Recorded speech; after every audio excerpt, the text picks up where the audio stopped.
Wow.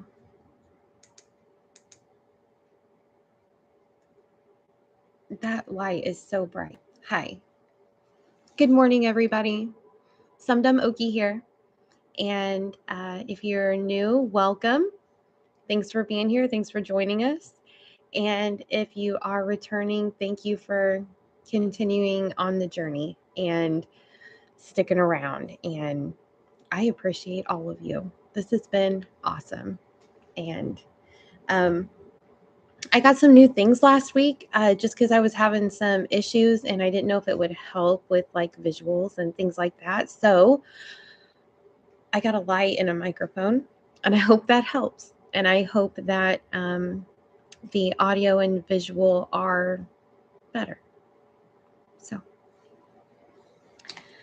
anyway, I brought my coffee. I hope you brought yours.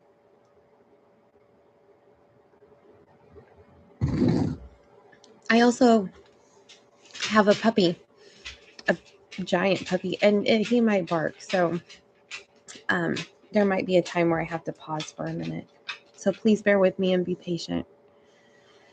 Also, thank you for everyone who has been sharing my stuff. Thank you so much. That means so much to me, and your subscriptions and all your comments. Oh my goodness. And I have to check my email again today. I've been getting emails from you guys, and I absolutely love it. I can't thank you enough, and I can't wait to continue on conversating with everybody for sure and certain. So, before I get into Mark, where we start picking up on the gospel, I was brought to a different verse this morning, and I just wanted to share with you guys. So we're going to go to, I'm going to go to 1 John. One moment. Oh, I passed it. It's just a really small section. And so, all right, so we're going to go to 1 John chapter 4, verse 7 and 8. And I'm going to paraphrase here because I'm reading out of the King James Version. And so a little bit, it's for some people, it's hard to understand. And so I totally get that. So chapter 4, verses 7 and 8. Okay. Beloved, let us love one another, for love is of God. And everyone that loves is born of God and knows God. God is love. Okay. He that doesn't know love doesn't know God, because God is love. So remember that. Hi, good morning, Justin. Thanks for being here. We are in 1 John. Yeah.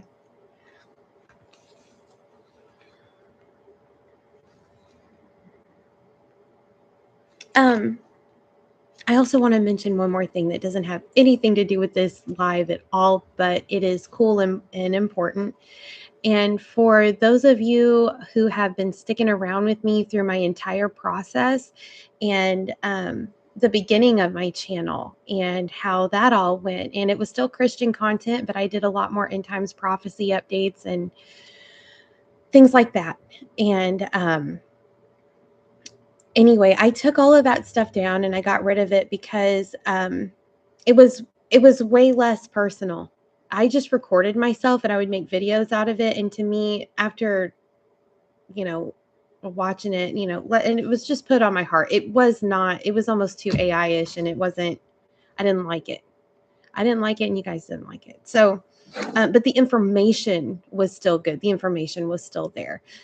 And so, but I might do another video. I don't want to do a live on it. I think I'll do a video on it if I do, just so I can pause, because as you guys know, I bird box sometimes. So, but here in a day, we are going to have another blood moon, and it is falling during the time of Purim, which, if you don't know what that is, just read the book of Esther, because that's what they celebrate. Esther saved her people. So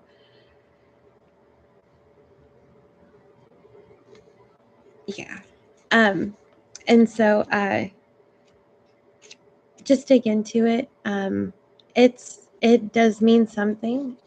God has definitely shown these signs as far as celestial signs and the blood moon tetrads, which I have been following for 13 years. And they have fallen on the same Jewish holiday feast days. And, those kind of things happen and have happened during other specific points in history that have to do with the Jewish people. And so I kind of tried to tie all that together. Anyway, I digress. I just feel like I need to tell everybody to keep your lamps lit. That's all I'm saying. This last year and even now, times are crazy. We've seen other, prophetic events come to fruition. And I'm not talking about all this crazy stuff going on. I'm talking about things that most people don't notice or that gets put in the news, that they're not horrible things. They're just really cool things, but they're not cool enough for people to jump into or be noticed as often. So anyway, keep your lamps lit, guys, for sure and certain. I'm going to go ahead, I guess, and jump into Mark chapter 11. Remember, all questions are welcome. Everyone is welcome. Bring some coffee.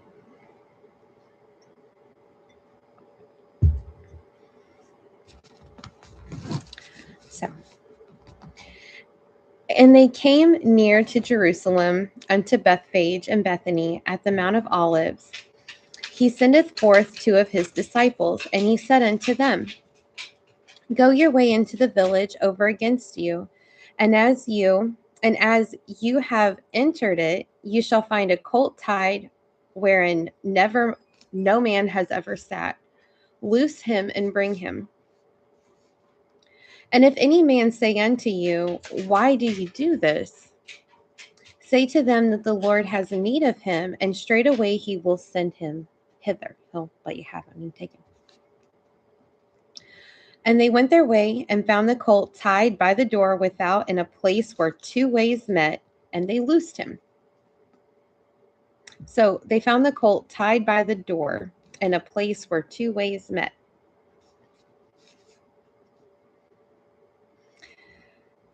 And certain of them that stood there said unto them, Why are you loosing that colt? And they said to them, even as Jesus had commanded, and they let them go. And they brought the colt to Jesus and cast their garments on him, and he sat upon them.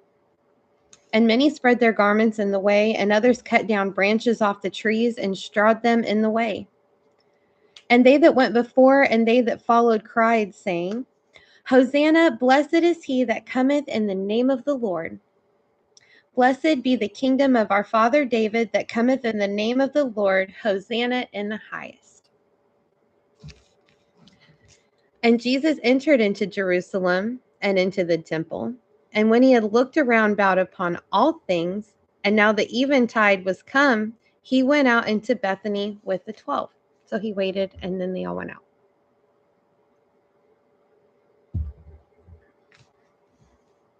Also, he was just welcomed into town with this there was people in front of him, behind him, putting things down for him and the colt to walk on.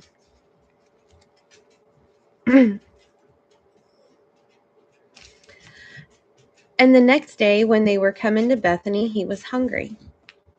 And seeing a fig tree afar off having leaves, he came, if haply he might find anything thereon.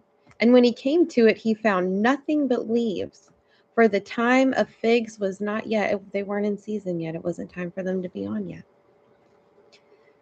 And Jesus answered and said unto it, No man eat fruit of thee hereafter forever. And his disciples heard it. And they came to Jerusalem, and Jesus went into the temple and began to cast out them that sold and bought in the temple, and overthrew the tables of the money changers and the seats of them that sold doves. and would not suffer that any man should carry any vessel through the temple. And he taught, saying unto them, It is not written, My house shall be called of all nations the house of prayer, but you have made it a den of thieves. And the scribes and the chief priests heard it and sought how they might destroy him. Now they ain't gonna make money anymore. Boo-hoo. For they feared him, because all the people were astonished at his doctrine, because he was preaching the truth. And when evening had come, he went out of the city. And in the morning, as they passed by, they saw the fig tree dried up from the roots. The same one that he said, No man eat fruit of thee hereafter forever. No one's going to eat on this tree ever again.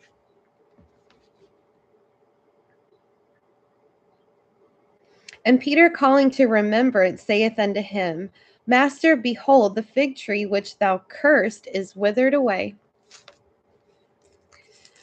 And Jesus answered, saying unto them, Have faith in God.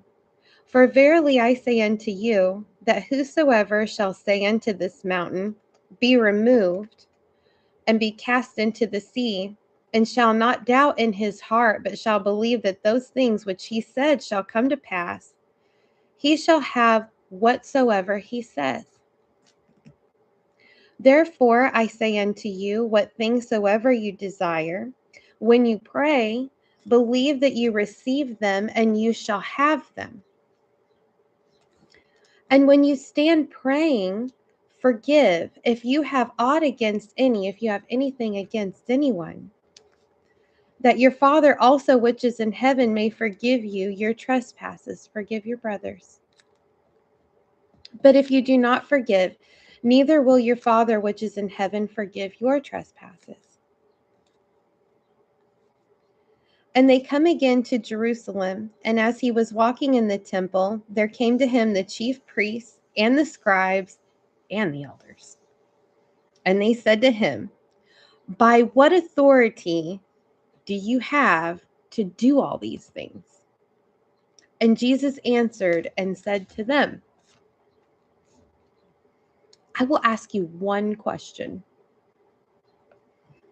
And if you can answer me, I will tell you by what authority I do these things. So here's the question. The baptism of John, was it from heaven or from men? Was it by God or by man? Answer me. Which one was it? And they responded with themselves, saying, If we say from heaven, he will say, Why then did you not believe him?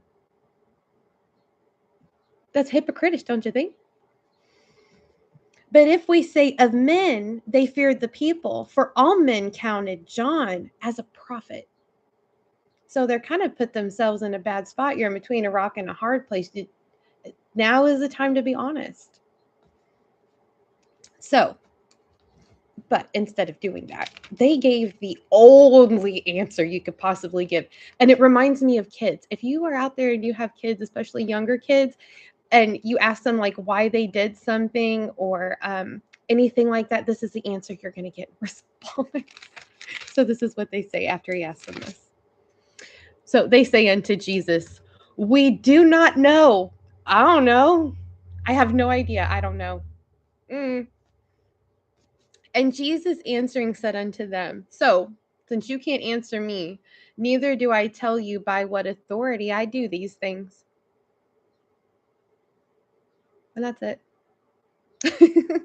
Well, that's it for chapter 11. But so yeah. That one's pretty good. It's unfortunate. It's very unfortunate that you can have things put right in your face. People telling you, you can see signs, you can go into very detailed, intricate things. And yet still these people are like, no, we don't want to. And the thing is that they're going through a change. The Jews are going through a change. The Pharisees and the Sadducees and chief priests have corrupted the Jewish faith. And so Jesus was making it right in one sense, and he's holding them accountable, and they don't want to be held accountable.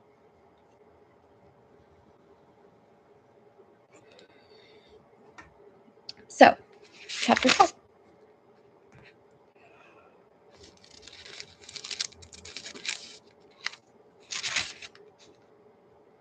I believe. Or no, we're stopping at 11, huh?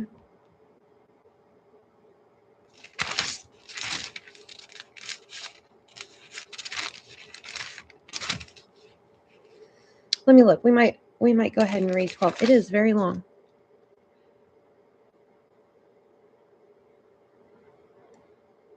We'll read it. We'll do chapter 12. How about that? Bear with me. It is long. But the next section will be the rest of Mark, because Mark only has like 16 chapters. So,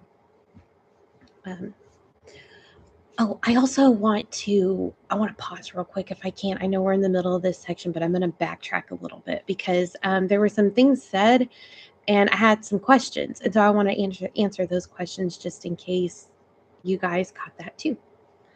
So I'm going to go back to yesterday, and I want to find the verse, and I should have had it marked. Sorry, I didn't. But it talks about Jesus healing the deaf and the blind man, and then another blind man. And it talks about how he put spit on his eyes and in his ears. And there were some weird things about that were said, actually. And so just to kind of clarify, whenever you read the Bible, you have to understand that you have to put yourself in that time of history, and you have to get into the culture and the beliefs and even the superstitions of people and kind of meet them where they are. They didn't have internet then. They weren't driving cars around. They weren't doing lives on a computer. And so things were different then. And so you have to take that into account. So that being said, people believed then that spit had different properties. They had healing properties. And so, to my understanding, this is Jesus meeting people where they are. He did not need to put spit in anybody's ears or anybody's eyes. We know this because people touched his garment. He would just touch and heal people. He would not even just touch them. He would just say, "Be healed," and they would. You know what I mean? He didn't have to do these things, but he was trying to meet people where they were. At least that is my understanding. I don't want to say that is exactly what it is. I am not Jesus. Not even close. But to me, if we look at history, that makes sense. And because Jesus meets us where we are, that also makes sense. So correct me if I'm wrong, or if you know, let me know. But I heard, well, I didn't even hear, I read that someone said it was witchcraft or something like that. And so I wanted to kind of clear that up a little bit. And we'll see we'll read other things as we go on. And even as we continue on through the New Testament. And so I want you to always remember that. And if you guys do have questions, please continue to reach out to me. I will answer them. But we have to get into this historically and in the timeline and how things were then in those days. So I digress. But okay, we're going to do chapter 12 now. And he began to speak unto them by parables. A certain man planted a vineyard and set a hedge around it, and he dug a place for the wine fat and built a tower. And then he let out to the husbandmen and went into a far country.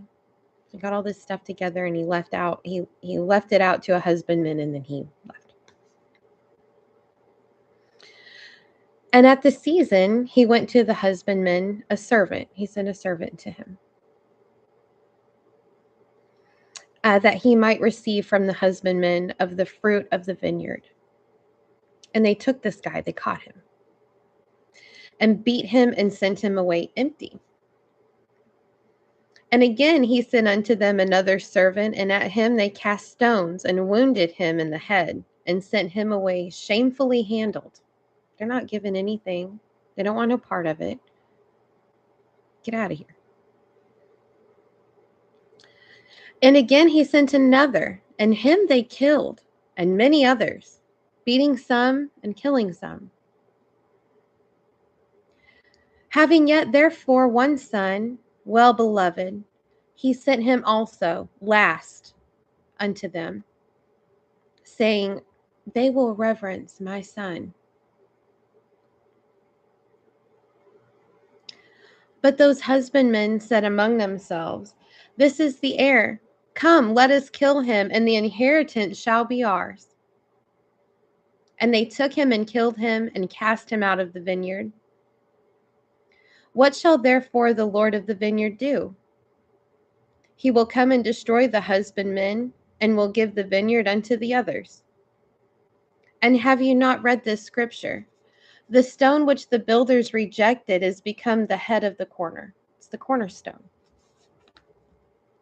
This was the Lord's doings, and it is marvelous in our eyes. And they sought to lay hold on him, but feared the people, for they knew that he had spoken the parable against them, and they left him and went their way. So he's saying this to the Pharisees and all them, and he is calling them out nicely. The story of the vineyard is about God trying to reach his people. And he sends these people, and he sends these prophets, and the Pharisees and the chief priests beat him and kill him and cast him away over and over again. And so finally he says, I know I will send my son. Surely they will reverence him. But they don't. They kill him. He knew that that's what they wanted to do. And not only that, but he knew what was to happen to him. And that upset them quite a bit. They felt that deep in their chest. Ouch. So, but they couldn't do anything about it because everybody saw Jesus as the Son of God, the Messiah, the Messiah, the Son of David. All the people would have turned on them. So, and they sent unto him certain of the Pharisees and of the Herodians to catch him in his words. And when they had come, they said unto him, Master, know that thou art true, and carest for no man. For thou regardest not the person of men, but teachest the way of God in truth. Is it lawful to give tribute to Caesar or not? So they think they're about to catch Jesus up here. You're saying that you're just preaching Jesus, and, kind of feels like we're not supposed to be doing this. So do we pay taxes to Caesar or not? Shall we give or shall we not give? But he, knowing their hypocrisy, says to them, why do you tempt me? Bring me a penny so that I can see it. Let me see your money. And they brought it. And he said unto them, whose is this image in superscription? And they said to him, Caesar's.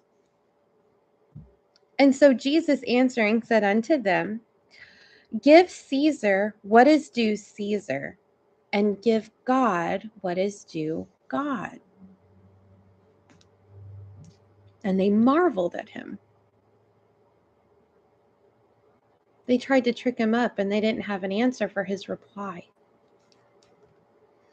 Then come unto him the Sadducees, which say there is no resurrection. And they asked him, saying, Master, Moses wrote unto us, if a man's brother dies and leaves his wife behind him and no children, his brother should take his wife and raise up seed unto his brother so that they can continue.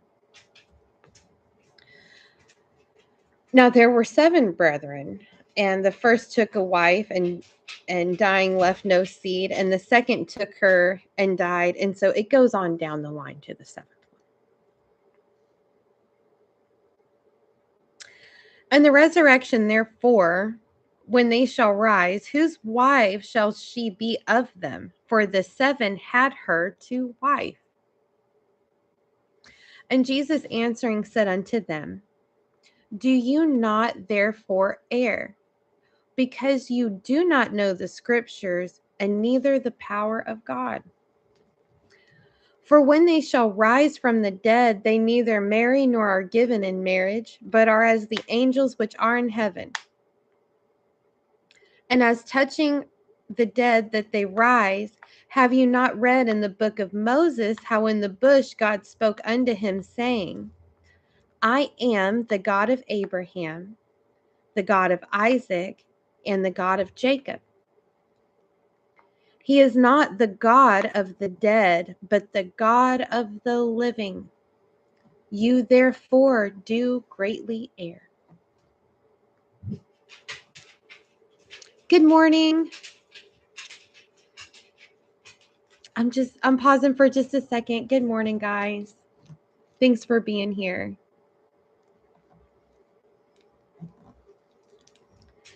And one of the scribes came, and having heard them reasoning together, and perceiving that he had answered them well, asked him, which is the first commandment of all? And Jesus answered him, the first of all commandments, the greatest of all commandments, is, Hear, O Israel, the Lord our God is one Lord, and thou shalt love the Lord thy God with all your heart, and all your soul, and all your mind, and with all your strength. This is the first commandment.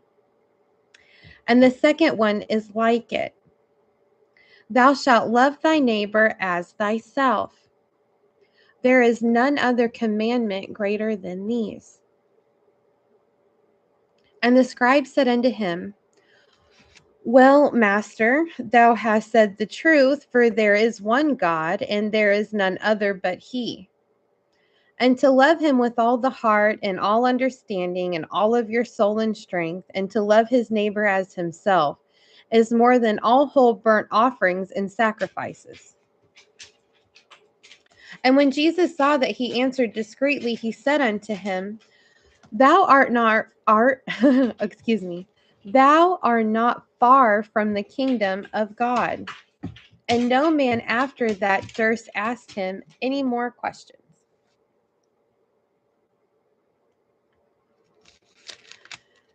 And Jesus answered and said, while he taught in the temple, How say the scribes that Christ is the son of David? For David himself said by the Holy Ghost, The Lord said to my Lord, Sit thou on my right hand till I make thine enemies thy footstool.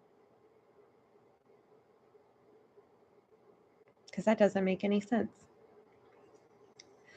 David therefore himself calls himself Lord, and whence is he then his son? David can't be his own kid. And the common people heard him gladly. And he said unto them in his doctrine, Beware of the scribes which love to go in long clothing and love salutations in the marketplaces, and the chief seats in the synagogues and the uppermost rooms at feasts. They put themselves high above people. They've got money. They've got favor. They're leading people. They want people to recognize them and tell them hi and be known. They devour widows' houses and for a pretense make long prayers. These shall receive greater damnation. And Jesus sat over against the treasury, and behold how the people cast money into the treasury, and many that were rich cast in much. And there came a certain poor widow, and she threw in 2 mites, which make a farthing. And he called unto him his disciples, and said unto them, Verily I say unto you, that this poor widow that casts more in than they which have cast into the treasury. For all they did cast in their own abundance, but she of her want did cast in all that she had, even all her living. So this woman gave two pence. I'm going to call it 2 pennies. And that's all she had to offer. That's all she had. And Jesus says, this woman gives more than all these people and the rich people that throw into the pot. She is giving, she has none to give. She has the least to give. And she is giving the most because she doesn't have it. So that's the end of chapter 12.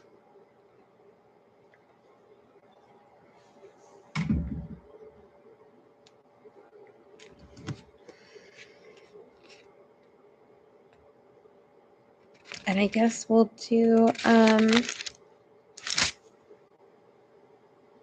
guess we're going to do 13 too. I really haven't been on that long, so let's do it. So Mark chapter 13. And as he went out of the temple, one of the disciples said unto him, Master, see what manner of stones and what buildings are here. Go look around and see what they got. And Jesus answering said unto him, Seest thou these great buildings? There shall not be left one stone upon another that shall not be thrown down. And as he sat upon the Mount of Olives over against the temple, Peter and James and John and Andrew asked him privately,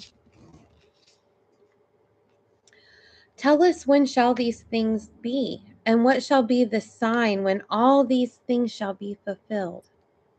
So he's telling them, and so they think it's going to happen in their time. They think that he's going to come back while they're still alive, and they don't understand that it's going to be like a long time. They're not going to be alive anymore. And so they want to know what signs to look for because they're going to be looking for them. And Jesus answers them and begins to say, Take heed lest any man deceive you. Don't let any man deceive you. For many shall come in my name, saying, I am the Christ, and shall deceive many. And when you hear of wars and rumors of wars, don't be troubled. For such things they need to happen, but the end is not yet.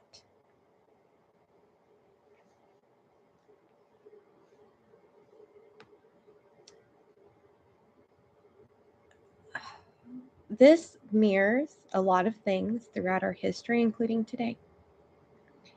And so God tells us, don't worry. Some things have to happen. And I also want to remind everybody that God is not surprised. He's not surprised. He's not he knows.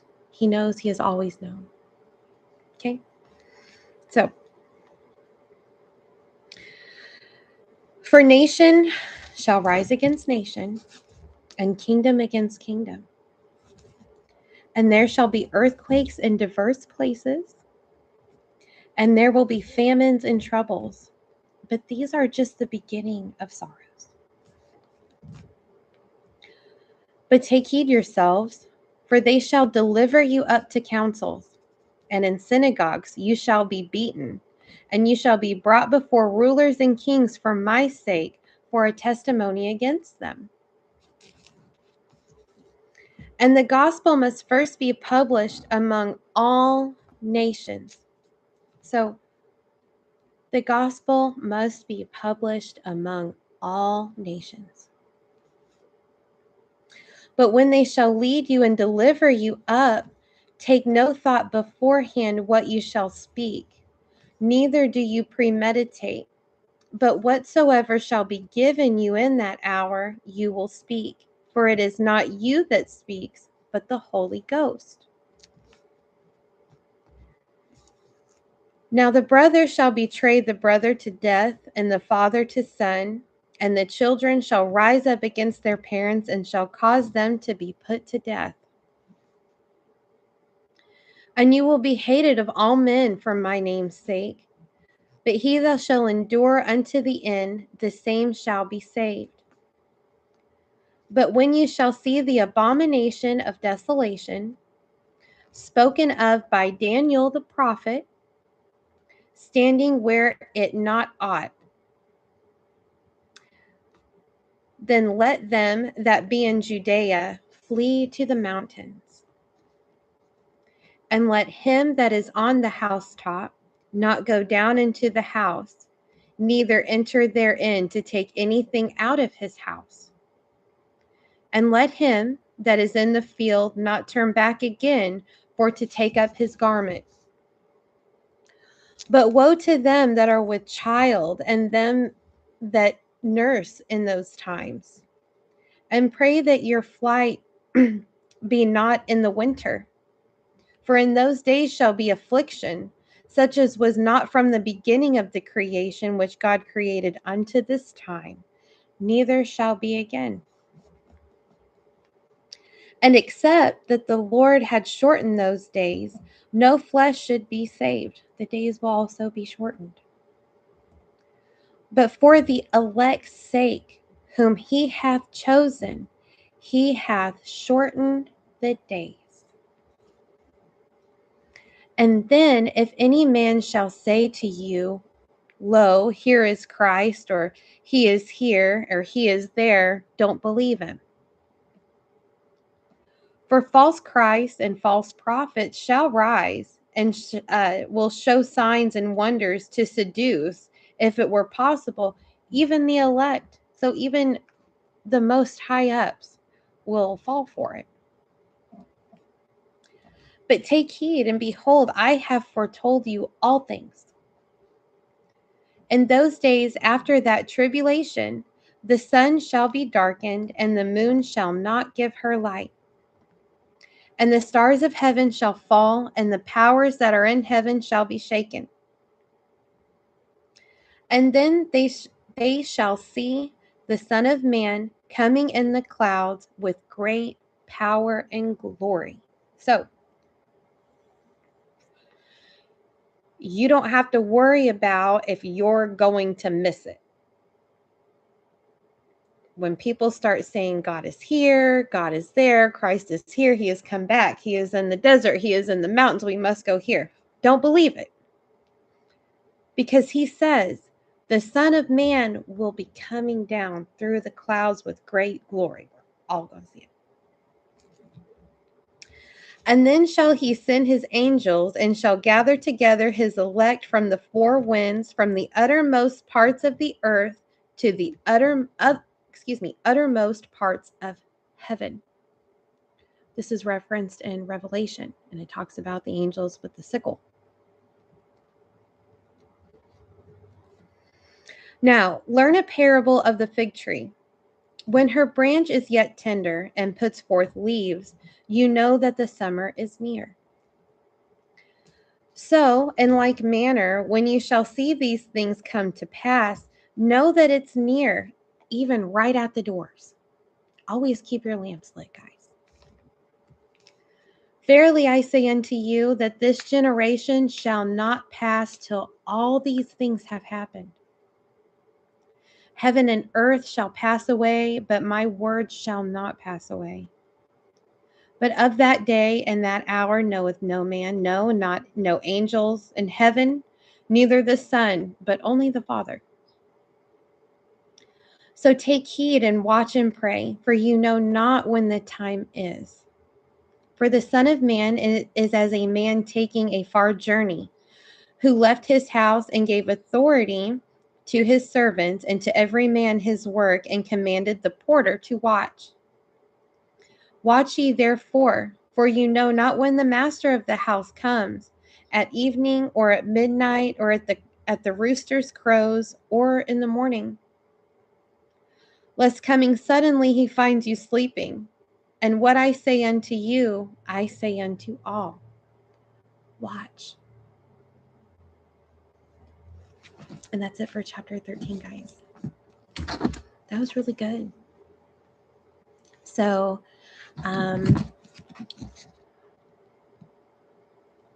that was Mark chapter 13. And then we go.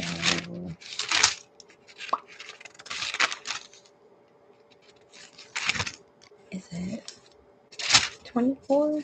Give me just a second.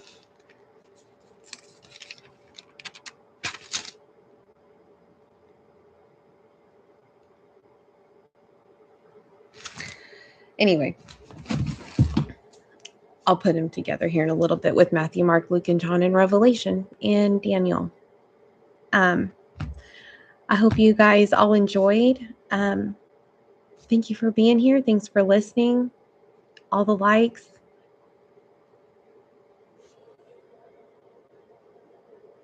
You've been studying Mark 12 through 13 right now.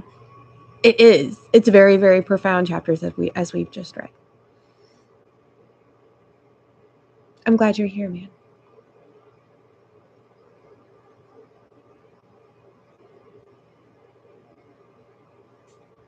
Anyway, I hope you guys all have a great day. I was just seeing how much time I had on here. I hope the audio was good and the visuals were a little bit better. If not, if it was worse, let me know. I'll return it. Like I said, I got a microphone and a light. I was kind of hoping that it would help a little bit. So anyway, I'll see you guys next time. I plan on doing, let me say one more thing before I get off here. So I plan on trying to get everything wrapped up, and I want to move into Luke kind of quickly, and I want to get through the Gospels relatively soon. I have my own reasons for this. I think the time is near, guys.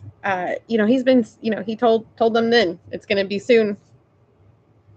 I've been thinking it's going to be very soon for the last year, which is why I initially started this channel, because I wanted more people to follow. I wanted people to get in. Not that I was just trying to reach. I wanted to reach people who didn't believe, people who were lost, people who have had bad experiences with the Christian community and religion and things like that. I was one of those people. I've had bad experiences with people. I don't necessarily like all the churches and all the people in there and the judgment and things like that. Now, is it like that everywhere? No, absolutely not. I can only go based on some of my experiences, which all of them haven't been like that. But anyway, there's a lot of hate about, the Bible it likes slavery and it's racist and all this other stuff. And I just want to get the facts straight here, guys, because we can go through the verses together. And in fact, it's not that it promotes slavery.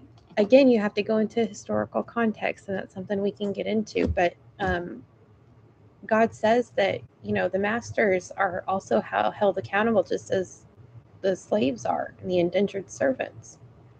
We have to treat each other good and love one another at the end of the day.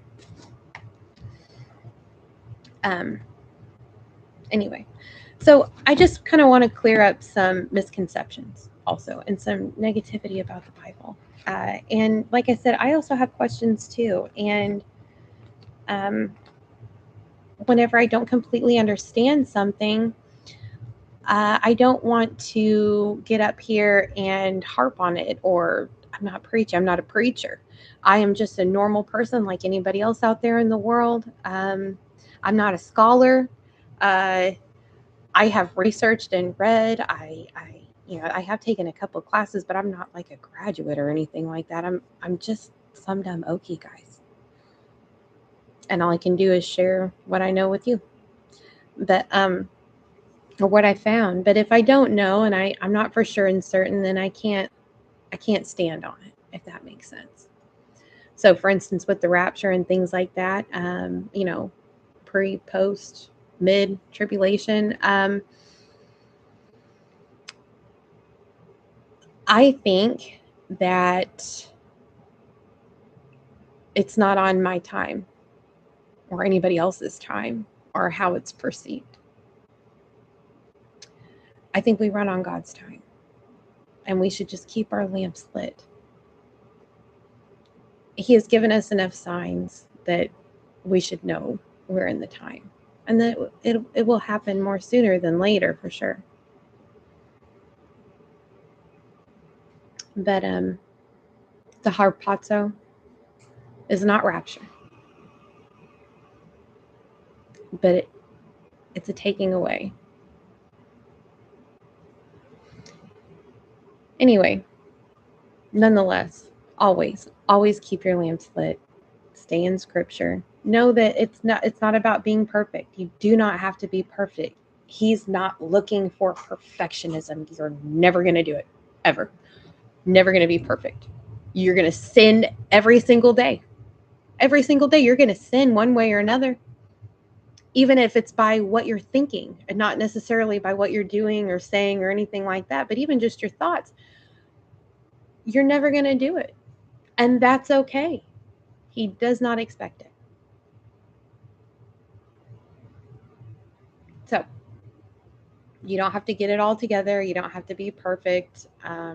He'll come to you where you are, and he works in you and through you, and you will change for the better. I promise. It's not an overnight thing. It's not an instant change of the mind. You are human. Jesus knows that. There's a lot of misconceptions about being a Christian and what that really means. And so it's not crazy. God is real. Jesus is real. And